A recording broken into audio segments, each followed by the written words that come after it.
Hello, everyone. We're waiting for a few more people to come in, so come in, settle in, make yourself at home. It's gonna be a minute.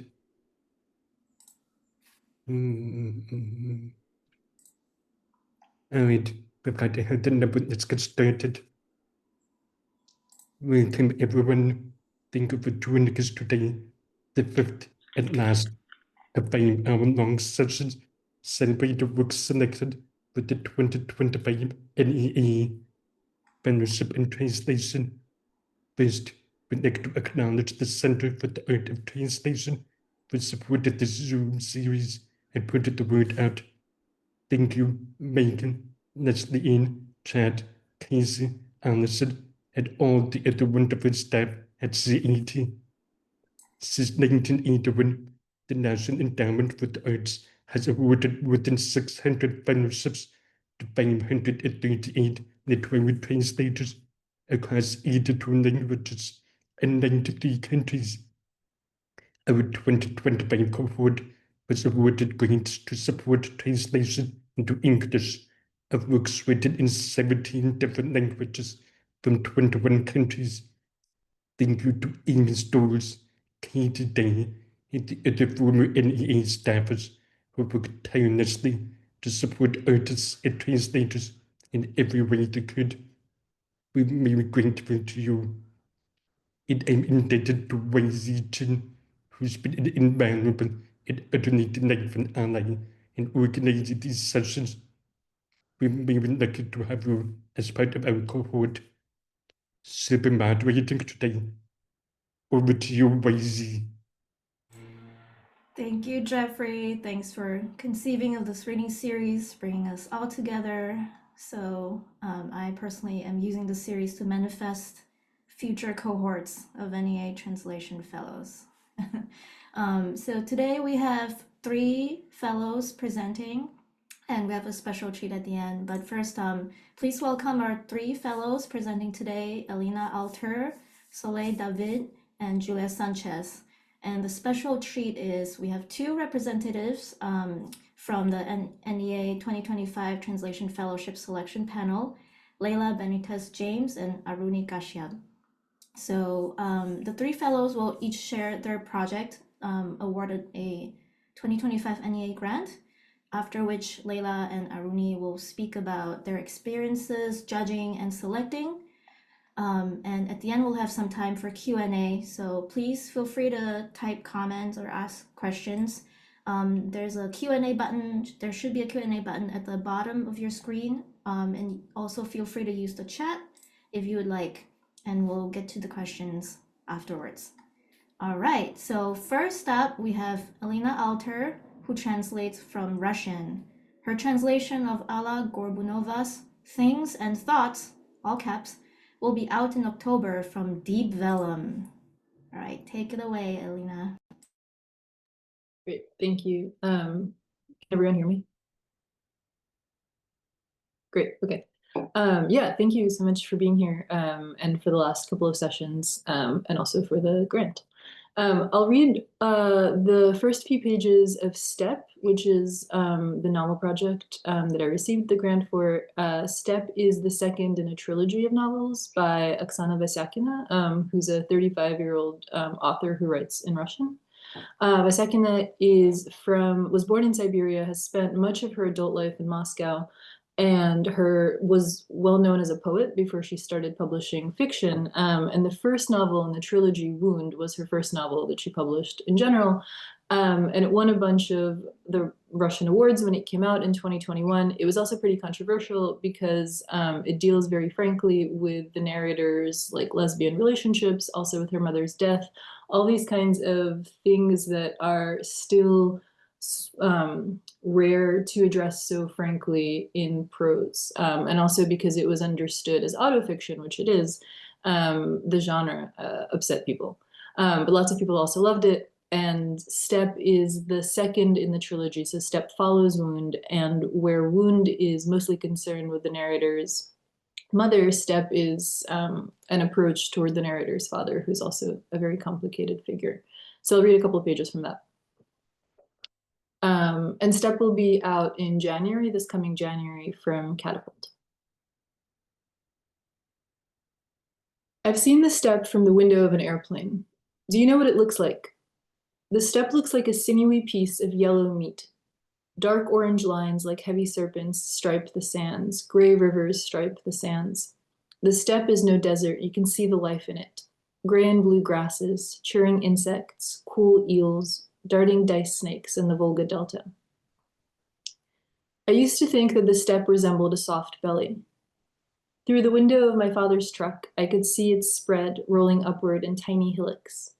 The steppe is sand pierced by grasses and little pale flowers. Never pull off the paved road, my father used to say. Just try veering right or left, get your wheels stuck, and that's the end of you. When you're driving freight, it's best not to make any unnecessary moves anyway, particularly if you're loaded with steel pipe. You're heavy then, you put on speed quickly, and when you slow down, you roll on for a while out of inertia, and you can't stop. My father was driving to Volgograd like that once, loaded with pipe, just before dawn. Morning in the steppe is blinding, pink. The entire expanse floods with light because there's nothing to block it in the steppe. Worn out by his night on the road, my father began drifting off. The truck rolled down the level highway and sleep spread over him like a large warm palm. It spread over him and shoved him forward, and he was woken by a screech and a howl. The truck was still moving, but slowly. He looked in the rearview mirror. In the road behind him lay a large metal pancake, blue-white in color. Two drunk traffic cops going 200 kilometers an hour after a night out had driven onto the oncoming lane. Traveling toward the cops on the empty morning road was a Maz truck loaded with pipe, my father asleep at the wheel. The speedy little Mercedes slipped beneath the truck, nudging it lightly in the belly, and contracted, crushing within itself two male bodies, soft with drink and sleep. My father faced no consequences because it was obvious that only a Mercedes could have managed that maneuver. He was nearly deaf by then, and the metallic screech he'd heard in his sleep hardly disturbed him. So now I got them back for everybody, my father said simply. The demise of two traffic cops beneath his truck seemed like justice to him. He didn't feel any guilt, and he wasn't guilty, really. Even if he had braked, inertia would have kept him moving forward for some time, and there was no place for him to turn. Some other cops drove out to the scene and just threw up their hands. It was an accident. They checked his documents and his packing slip for the pipe. With some regret, they noted that if my father had driven by half an hour later, he wouldn't have met these cops on the road. Their Mercedes went under his truck just a few kilometers short of the turnoff for the village where they were going to sleep it off.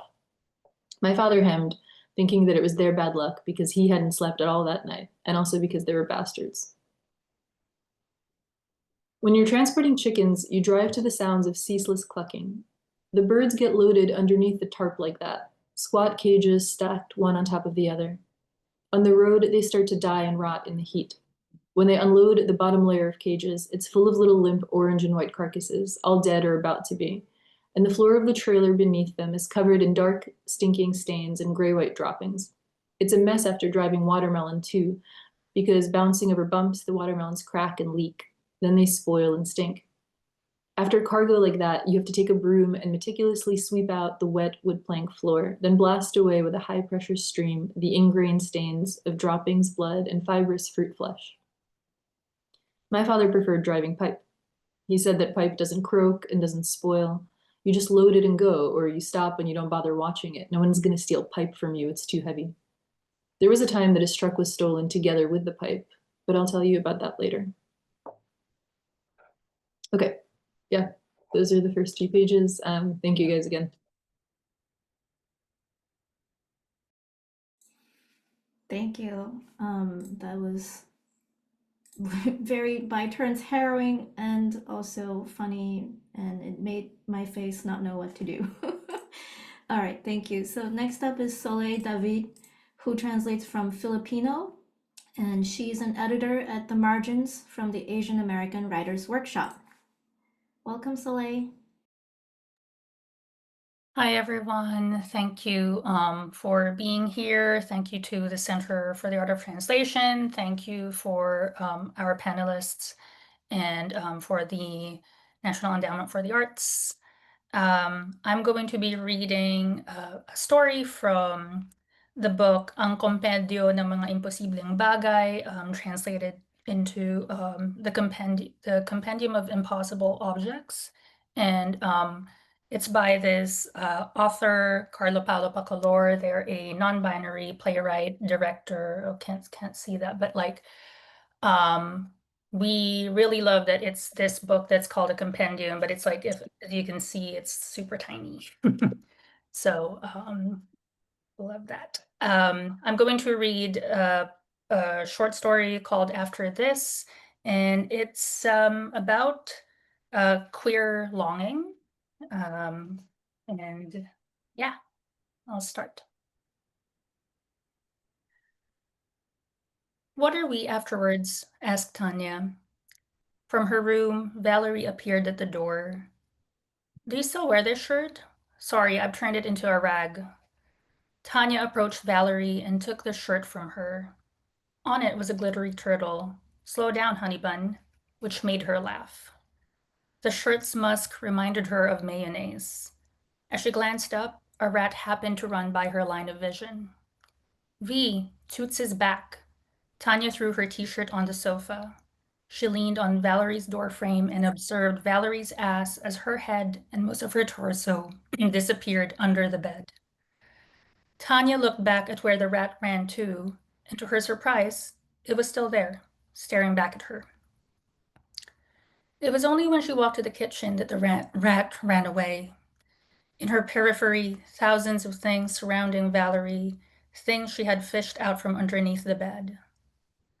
Tanya ducked her head underneath the sink. It was a bit dim, but she could see the rat poison and all sorts of things quivering in the half-light. Their cat had not been home in days. They called it Cat, because no one had thought to name it. But the rat had a name. And then Valerie's shin was next to her. Wash your hands, she reminded Tanya from above the sink. Tanya stood up. Now they were both in front of the sink. Valerie started making coffee. Tanya found herself looking at her palms, now dirtied. Outside, when she looked out the window, she caught sight of a perched shrike preening. It paused, as if it felt Tanya's eyes on it, and returned her gaze. Its stare odd. Valerie nudged her aside and was the one who turned on the faucet, and in the flurry of movement, the shrike flew off. It might have even bumped into a bee, but Tanya wasn't sure because Valerie had grabbed hold of her hands to have them meet the flow of water. As Valerie soaked Tanya's hands, Tanya found herself looking at Valerie's ear. There was an ant crawling on it. She blew on it, and Valerie jumped. They laughed at the water spraying. They giggled and splashed water on each other before the ringing of Tanya's cell phone made them stop. They wiped their hands on their clothes and both made their way to the small living room, but Valerie had to turn back as the water started boiling. When Tanya got back to the kitchen, her steaming coffee was on the counter. Valerie was on her way back to her room, carrying her own steaming cup. Who was it? Valerie asked as they passed each other. Tanya reached for Valerie's elbow. Valerie looked at the hand resting on her elbow and then at Tanya. Valerie offered a smile. It was Rolly, Tanya answered. Where are you going? Just my room, don't panic. Valerie left her line of sight, and from out of sight her voice issued. What did Rolly need? He said he's coming home later, so not to lock the door.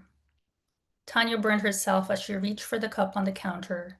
She dodged a humming insect. She jumped when she felt Valerie's hand at her waist, who'd come back for the container of sugar on the shelf. Their shoulders touched. Does he still even live here? Why'd he say he was coming home? She watched Valerie stir her coffee. When twilight came to their small dining room, Tanya noticed the thinning sliver of light next to her pinky toe. She had not finished her coffee. A text came which she read quickly, and she went to her room where her laptop was. She turned it on, looked for a spreadsheet, and sent an email. White blue light filled the room, and she saw her clothes, her bras and panties hanging all over the place, her dirty plate from last night next to the futon, bottles of nail polish. Valerie turned the light on. Am I cooking tonight, or is it your turn? Valerie asked. She had no idea how to answer for a second, her mind on the fritz. Her gaze was nailed to Valerie's hand on the light switch. Valerie entered the room. Air out your room from time to time. Tanya didn't know whether Valerie was joking or seriously criticizing her. One by one, she unlatched the windows. Next to them was a factory, and next to that was a park that only had 3 trees. There was no change in the airflow. Valerie picked up a half-smoked cigarette from the ashtray shaped like a monkey with its mouth open. She lit the cigarette. I miss the sirens. Now I can't sleep. At night I hear moans. They both laughed. Jasmine said she might come get her hard drive tomorrow. Are you going to be here? Where else would I be, V? Valerie shrugged and passed her the cigarette. Before heading out the door, she turned the lights off. I'm thawing out the liver. It's been a week since we bought it. Later on, Tanya was slicing ginger. There was only one piece of it left, and it was so dry and only as large as a 10-peso coin, but she added it to the aromatics anyway. Half of the already thin ears of garlic were unusable, darkened with rot, and the bottom of the onion was getting damp. A blowfly almost fell into the pan as she stirred everything with the liver.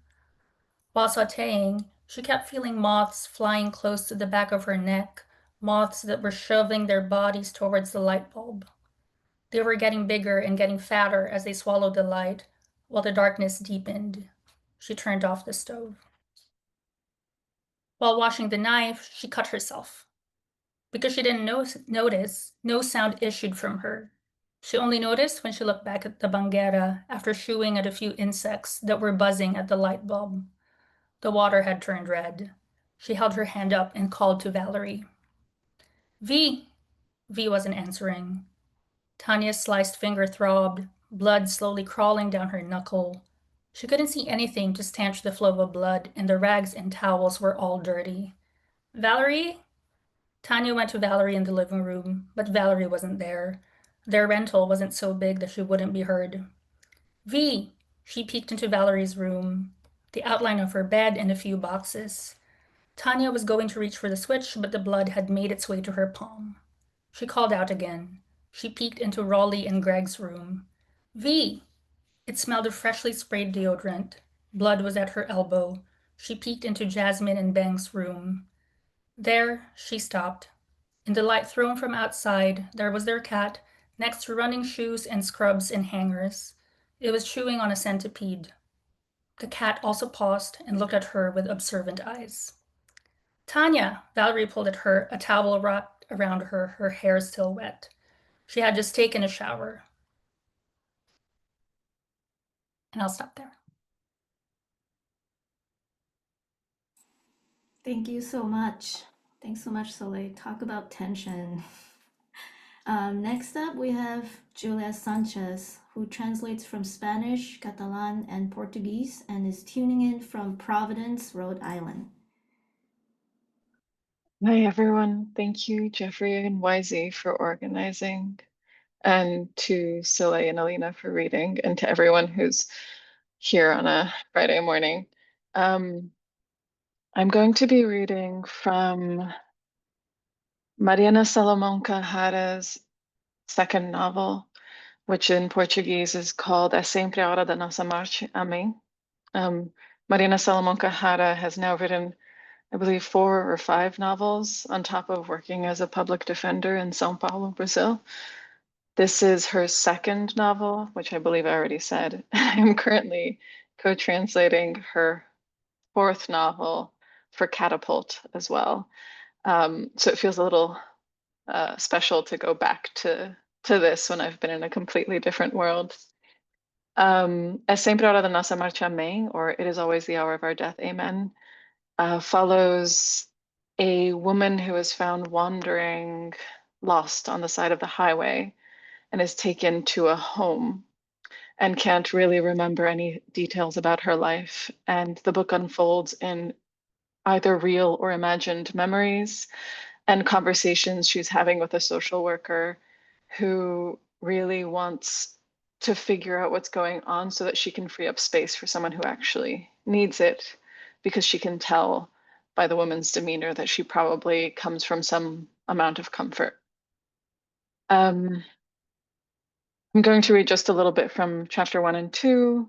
I thought I'd start with some Portuguese, because why not? Filho pode morrer em etapas. Uma das maneiras de um filho morrer em etapas é justamente um avião desaparecido. Primeiro some um avião, o que você já sabe que pode acontecer, e contra todas as expectativas, mesmo assim deixa sua filha entrar nele, de férias ou sei lá o quê, uns tempos em outro continente servindo bebidas, as necessidades que as pessoas arrumam. Até terem seus próprios filhos, os filhos não sabem dimensionar o esforço de mantê-los vivos até aqui e arriscam-se demais. If I sound breathless while I'm reading in English, it's because Mariana plays fast and loose with grammar.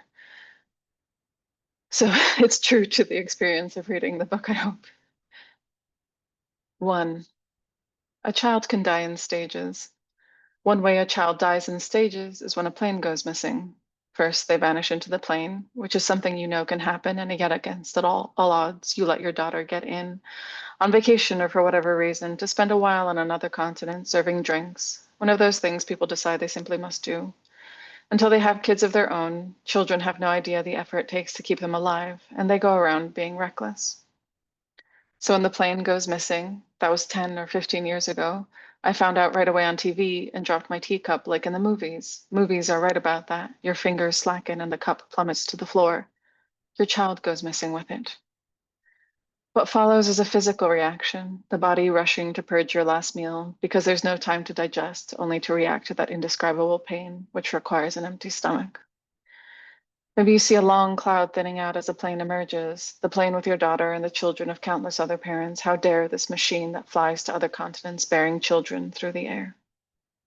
But the cloud doesn't end, and your child has been missing for hours in a missing plane, while you watch the news on TV, and on the phone the airline representatives can't help yet, ma'am, as if it were a question of helping.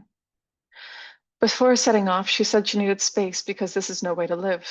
It's the kind of thing you expect from a teenager. She was 21 at the time, and there were plenty of ways for her to get the space she so desperately needed that didn't involve a missing plane. She left here in a huff, but none of that matters now. It was a silly fight, meaningless in the context of everything that we were. When a mother wishes to remember her child, she sees them at age 7 giggling at the food that just slid off their plate. That's the classic snapshot of a child. Then they found it in the ocean. First, a plane which kicked off another stage of my daughter's death, when it wasn't missing anymore, but she still was.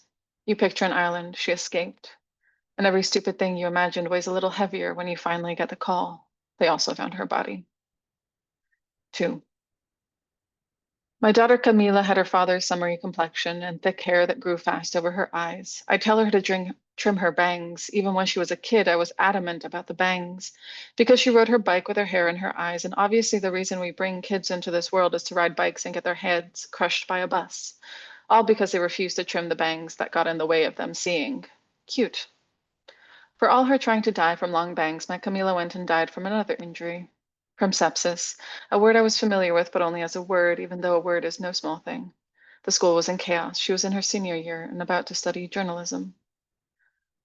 Camila would never exist, nor any other child for that matter, because Antonio wanted to be free, tied down to me, but free from everything else, with no one to cry in the dead of night. This is when I get a bit lost about who won out in the end. Though I'm convinced it was me, and that Camila was born and went on to cry through all Antonio's late nights until he packed up and left. She cried like all children do, and I was ready for it. When I started teaching, my classroom was filled with children who were basically infants and cried incessantly. It's their soundtrack. But here's the thing, the reason we bring kids into the world is for them to cry a lot and keep us company a while. The probability of them dying is not insignificant, and maybe Antonio was right. Who can live with the possibility of the worst death hanging over their head? The worst death being Camila's. They're smart, those people who stop their Camilas from dying. And the only way of doing this for certain is to make sure they never exist in the first place. I'll stop there. Thank you. Thank you. Thanks for sharing the Portuguese and giving us the heads up about the breathless quality. And I think, yeah, you're spot on. It's like whiplash. Thanks so much. Thanks to all our fellows today for reading. We're gonna go right on to the next section. We're gonna welcome Leila Benitez James and Aruni Kashyap, who will give us a peek behind the scenes of the National Endowment for the Arts judging process. Thank you so much for the two of you, the generosity of your time. You obviously, the selection process, I imagine, must have taken quite some time, and also for your time joining us today. Some other judges who were unable to join had also left some thoughts that Leila and Aruni will read for us. So thank you so much. Leila Benitez James translates from Spanish and is joining us from Barcelona, where she is the managing editor of books at Apartamento magazine. And Aruni Kashyap translates from Assamese and lives in Athens, Georgia. Welcome. Thank you. Yeah, thank you so much. I was just gonna say, Aruni, would you like to go first or should I? You can go, I guess. Is it okay? No. Yeah, and I think Yeah, that's perfect. yeah, it will be lovely. Sorry, I have been like a little silent on the thread, mainly because it's been a teaching week, that's all. It's been, yeah, I've been just coming back every day very late. Yes, no worries. Everyone's very busy, but it's yeah, to be here. And yeah, thank you so much to Jeffrey and YZ for organizing these sessions. They've been so nice to hear. Actually, that last one, Julia actually like gave me feelings of a heart attack. It was so intense. It was so interesting. It And it's is. been really nice to hear as well. Or just recognize like stories that I read and now hearing them aloud. It's incredible. Um, so it has been so surprising and amazing, and I'm gonna be weaving in some thoughts from two of the other panel members, as mentioned, Robin Myers and Neil Blackadder, along with my own thoughts. And then thanks again to Jeffrey and YZ because they gave us some like prompting questions as well to help frame our thoughts, and it was really so helpful because it really took a bit of untangling to just remember it was only spring summer of 2024 when the process was going on, but it really feels like so long ago. And so first off, Robin Myers noted that she was very surprised to be asked, and I was as well. She had received her translation fellowship in 2023, but that was the extent of her contact with the NEA. And similar to me, I had received a fellowship in 2022, but the kind of thought of being part of the process didn't really occur to me. And being asked, it really made me think back to my previous applications, because when I got the award, it wasn't the first time that I had applied. Both of those times I had sought out feedback from the NEA, which they provide. And so just remembering that I'd gotten feedback and how much the feedback had meant to me, it just like put this added weight on the role of being a panelist. Just like having like just knowing what it takes to apply in the process. I was like, every time I was reading an application, I just thought like, okay, I know like what a little bit of what they were feeling. And so on the judging process itself, we have like a few things to note. Neil Blackadder shared, and I'm going to just quote a bit here, but it's all kind of woven together. He noted that there was lots of variation among each applicant's statements and samples and the expert evaluations, as well as by the scoring from the panelists. But overall, having 5 panelists and like the time to debate applications, even where the opinions diverged a lot, we all felt good about who was rising to the top of our list. And he also noted something that I'd forgotten, which was that one of the panelists was like a layperson, not a translator. So they were kind of bringing a perspective of just somebody who loves to read, and it added a lot to the conversation. And then adding to that nuts and bolts breakdown, Robin added that there were actually 2 sets of judges. So each group received half of the submissions to review, and there was no communication between the groups. So some of the awards were a surprise to me, even though I saw the names. And And our own interaction was pretty limited to a few Zoom calls. So it was pretty solitary, and then we would come together and discuss.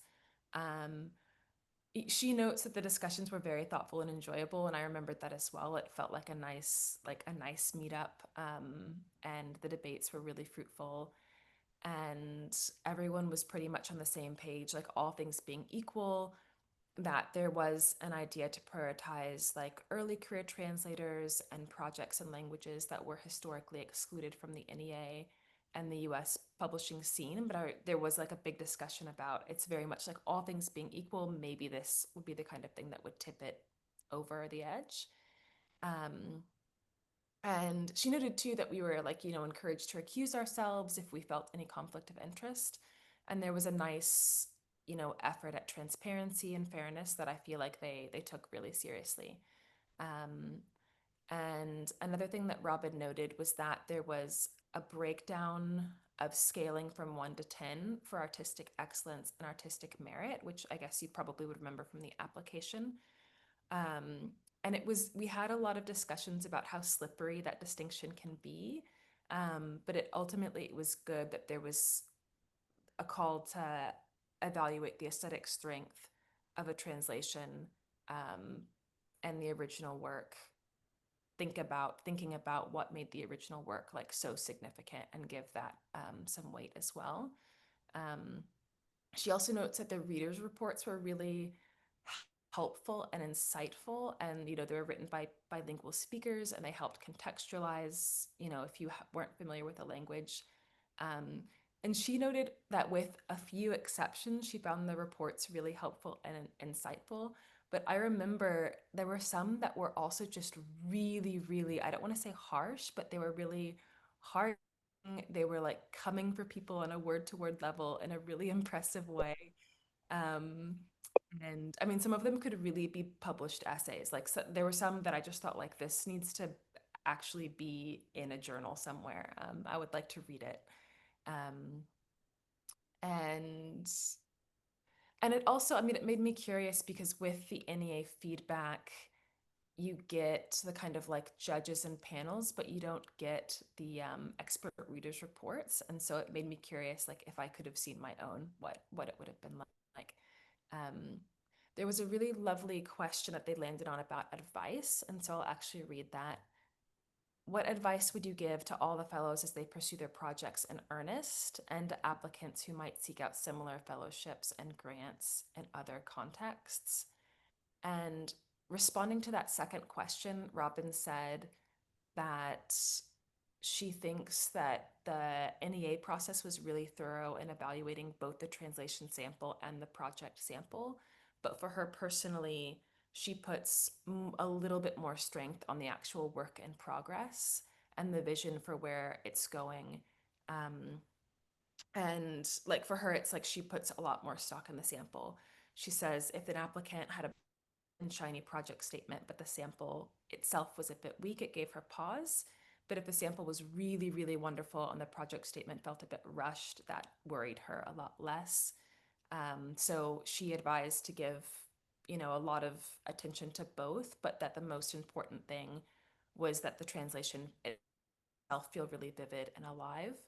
And this idea that the translator is like clearly conveying this passion and commitment to the original work. And she referenced one of Neil's comments as well, because on the same vein, he was saying that, all of the applicants that ended up ranking the highest conveyed just a really clear sense of the translator's engagement with the material. And the winners were projects whose translators felt really strongly about the original work and about bringing it to English-speaking readers. And then from my own side, I'll just close by saying, I also kind of still need advice on how to return to the kind of finding a publisher stage for my own project. But I'll say that something that's been really, really helpful to me in the past years is just really leaning into the honor that the NEA, bestows on us, and putting it in the bio, putting it in submissions, and just let people know that it's an award-winning project. And I think in the past, I felt really self-conscious about, bragging about a project or bragging about myself. And as I've done applications, I realized like I just have to throw that away. And like really after reading a lot of applications, it's like the people that are shouting out loudest. You know, it just really helps when people are that enthusiastic. So I will close there and turn it over to my fellow panelist. Thank you, Leila. Thank you so much for summarizing the comments and taking the lead over this. Yes, most of what Leila said, it resonated with me. I don't think we were in the same group, Leila. I don't remember. Yeah, I think you were in a different. So there were two different groups of panels of juries, and I was in a different group. And I didn't know until now that until this series started that you were one of the panelists. Some of the questions that Jeffrey had provided as prompts, I'm going to go over those, but most of the major things Leila and the other two panelists have already covered. So I was surprised to be invited to judge, but at the same time, not as in like, oh my God, you know, like this is too shocking. I think I knew, because I served in many different kind of panels before, that if you win an honor, they expect you to sort of participate later as jury. It is very common to create a kind of fellowship and continuity with the institution. So I was delighted, and I was delightfully surprised that I had to. It was during summer, and it was kind of challenging for me because I use my summer to write or sleep as much as possible. But I was delighted to serve because the NEA meant so much for me and so much for Assamese literature itself, because it is the first time ever the NEA had gone to Assamese literature. No, before that, and until now, not a single book translated from Assamese language have been published in the US until now. Even after the NEA, this book has not found a home. But anyway, we didn't read all the submissions. There are two different panels at least. So first thing was we were given these applications, and then we had to read them, rank them, and comment. The comments that we provided were something that the Amy Stolz and her team that thought that it was very necessary, and it would go a long way in making the process decisive. And then after that, we had a meeting on Zoom where the debate and the debating process happened. And it was a delightful conversation, very insightful. I remember Amy Stolz, who's the director of NEA, was present, but she was mostly silent, and she was mostly moderating the conversations. And everybody shared different kinds of things. So if there was one application that was ranked very low, and at least one more person felt very strongly that this application needs to be debated and discussed more and is really important, they brought it up, and then we reconsidered our evaluations basically. And I based on quite a few things. Some of it, largely it was obviously my decisions were based on what is strongest. I was not interested in how finished and how advanced the translation sample was.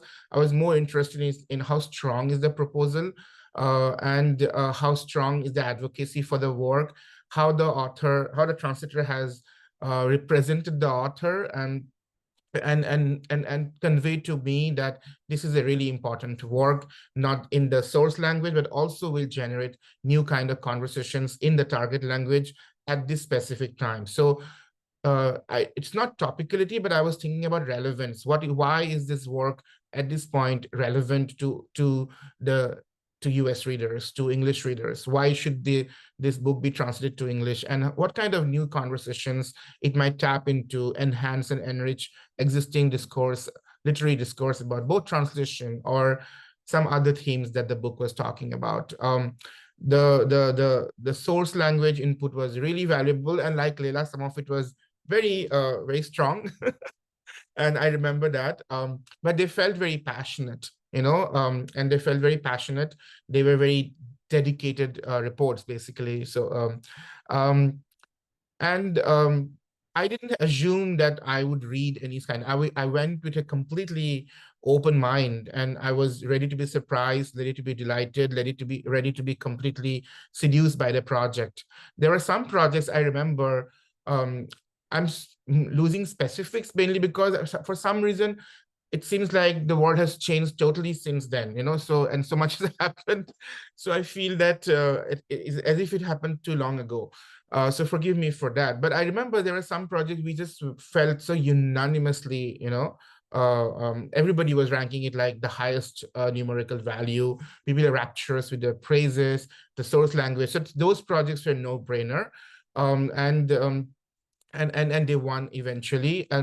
But there were also some projects where I think we had different kind of very divergent views, and that was very useful to know.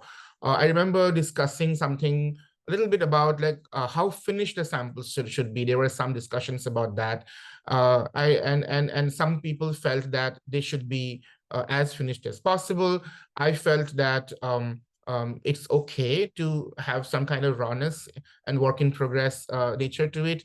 And I remember some others pitched in and agreed at the same time. So these are some of the discussion, because I know that when we are applying, we are wondering how finished it should be, how polished it should be. Of course, it should be as clean and as polished as possible. But for me, it was not. It was not a deal breaker. I was really interested in how strong the sample is, how well it is translated, and how smoothly it is reading. I think the advice, I don't know, I would say that using the time, many of us are academics, and who are translators.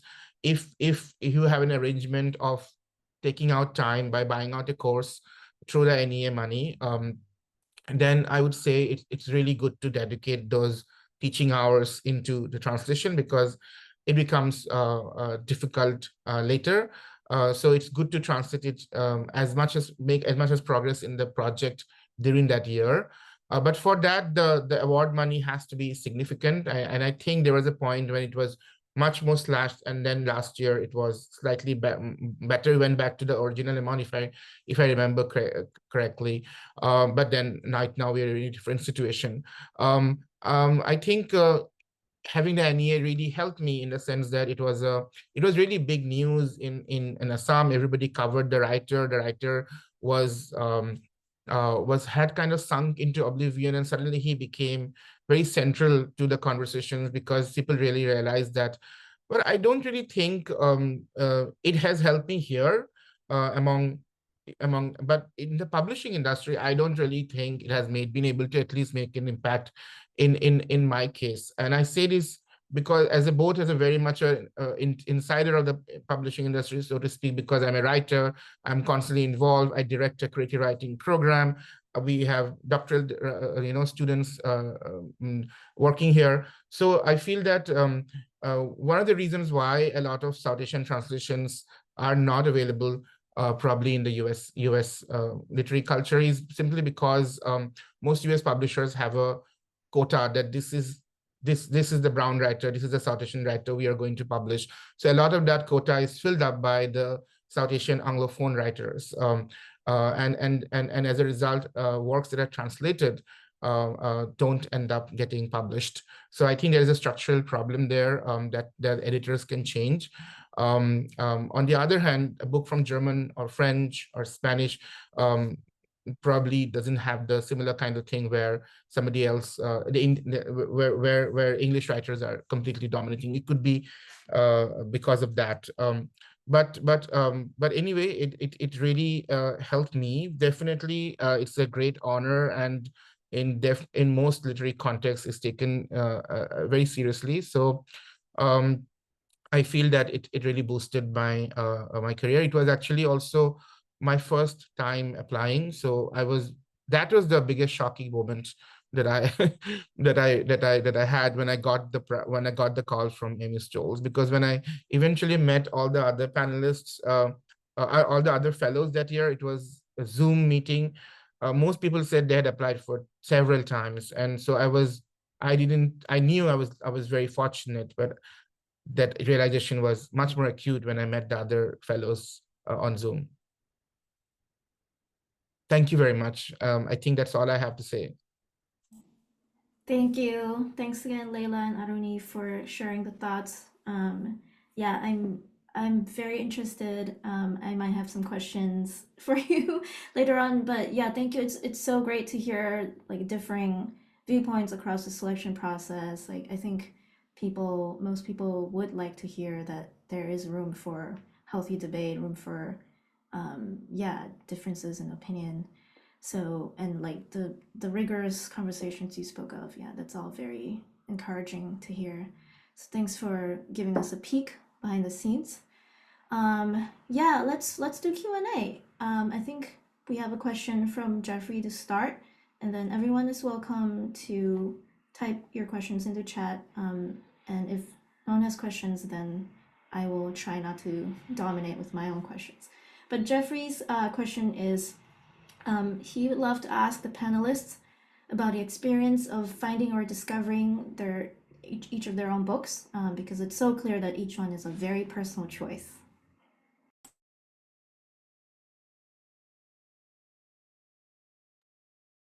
I can go first just to get us going. Mine was a classic, stumbled across it in a bookstore, started reading, and felt really engaged by her style. I like an author who plays fast and loose with grammar, and I especially like translating those authors into English, which I feel has been very MFA'd, and it's short sentences and clear language. I also like books where the protagonists are older. So this woman is, I think, in her 70s. I haven't read a great deal of literature told from the perspective of an older person. And you don't really get this from what I read, but the author does constantly sort of interrogate the prominence of families and sort of tries to give equal importance to other types of relationships, which I also find something of value in literature. Shall I popcorn it to someone so that Soleil and Elina don't have to decide? How about Elina? Yeah, yeah, I think that it is interesting to hear from people at kind of the other end of life, I guess. I guess I found Vasakina's work because prior to the war, there was a really thriving online publishing situation for Russophone writers, in the sense that they just publish their stuff on Facebook, and there isn't a legal reason for them not to do that in terms of publishing it later in a book. So there was a lot of poetry, there were a lot of short stories, they were just popping up on Facebook, and that is really no longer the case. But I had heard of her much earlier and just read her poetry wherever I could find it. And so when the novel started coming out, I was really interested already. And then it just kind of went from there. And yeah, I think for me, I found Carlos' work when I was taking my first translation class with Bill Johnston at Indiana University.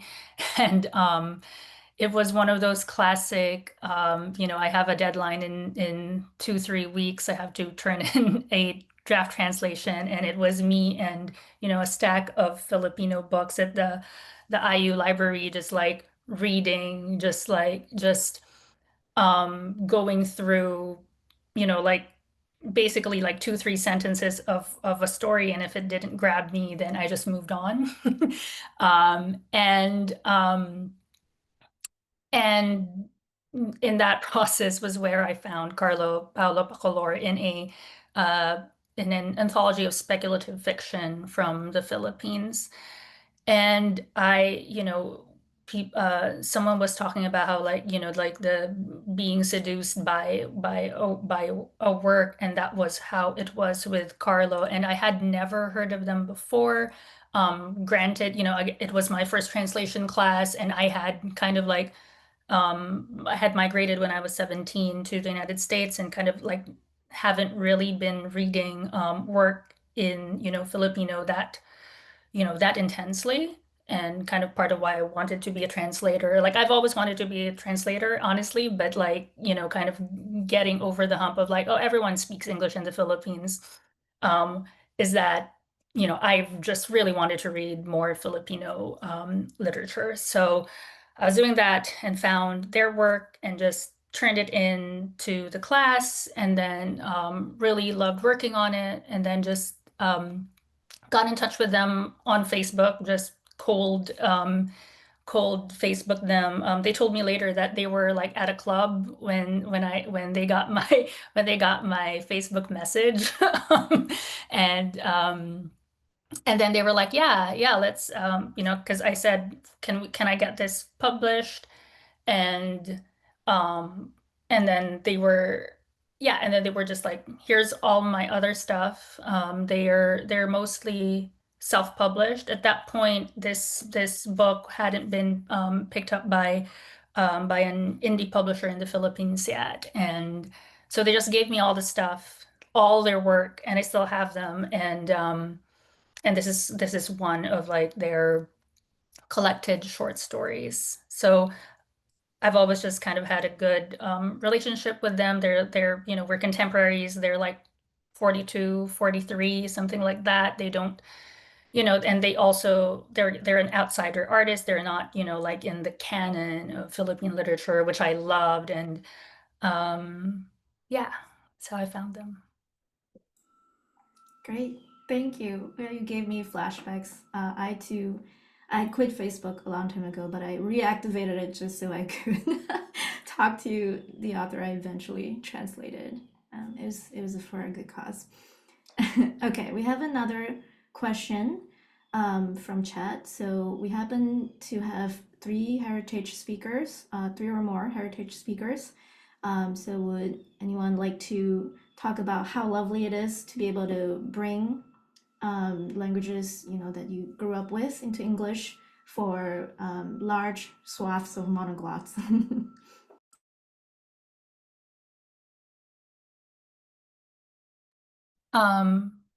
Is that, I guess that one's for me. I'm a heritage speaker of Filipino, grew up in the Philippines, went to high school there. I it is lovely. It's something, I think translation has always been something that I have really wanted to try out. In undergrad, we had a translation a seminar, actually, that one of those, like, you have to apply to and get in.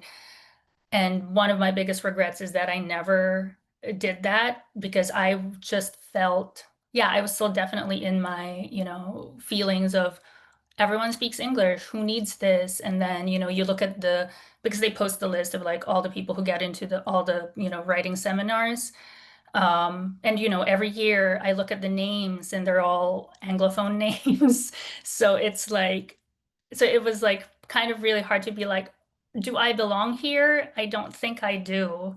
And it's also like, well, I didn't take, Filipino classes in college. And like, there was a moment, I think at the same undergrad, that they're, just talking about like complet, trying to get into complet. I was an English major, and had just discovered that complet existed.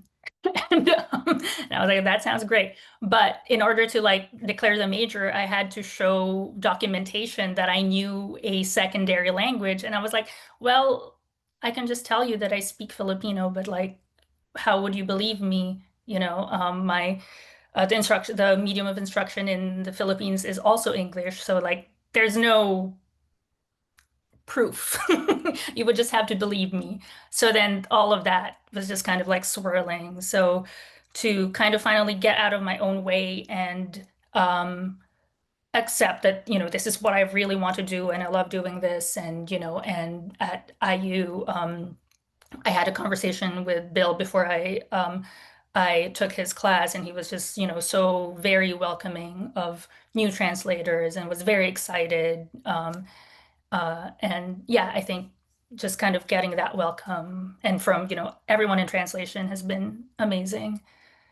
Yeah. Great, thank you. Julia? Oh, I am also a secret heritage translator. Grew up speaking Portuguese at home, but also have spoken Spanish since I was like 7 or 8 years old, because I lived in Mexico as a kid. And I remember starting in translation some 15 or so years ago and not knowing very many other heritage translators and trying to figure out where we all were because we seemed so perfectly suited to be doing the work of translation. And one of the reasons that I became interested, I didn't grow up in Brazil. I grew up in lots of different places, but always went back to Brazil always to see my family. Was always told very, very vehemently by my mother that I was Brazilian. And it was the only passport I had for the longest time. So it was the only nationality I felt I could claim as my own. But at home, and this I think a very typical immigrant experience. Like in Brazil, I was not Brazilian enough, and nowhere else was I American or Mexican or Spanish enough. So back in Brazil, I tried to out Brazilian my family by just becoming really good at literature and out reading all the Brazilian authors and knowing more about Brazilian literature than anyone else I was related to. So it's all a long, drawn out revenge plot, really, for being called a gringa within my family.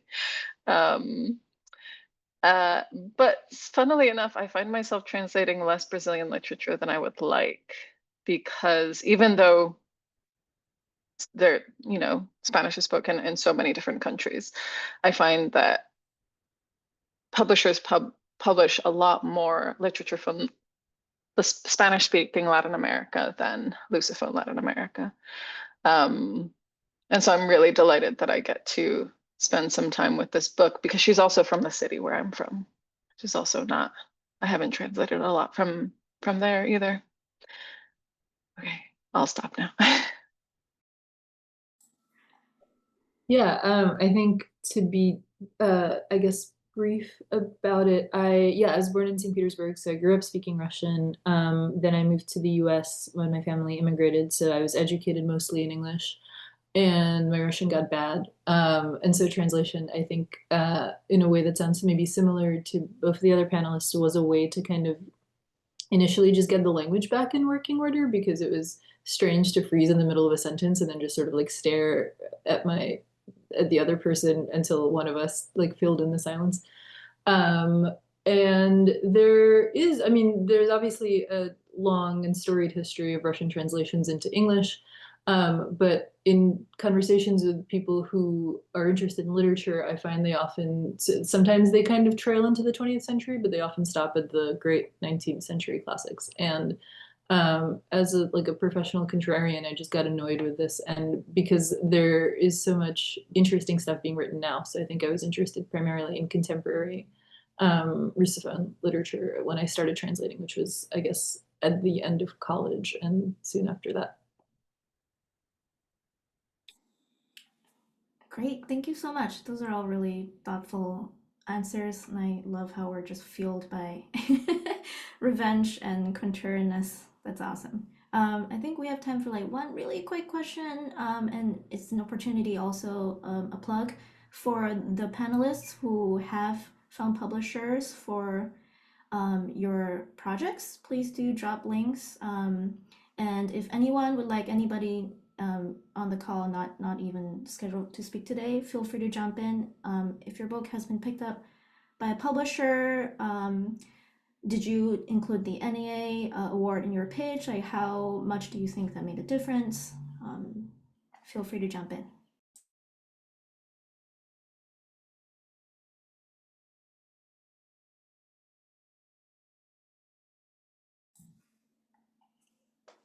Okay.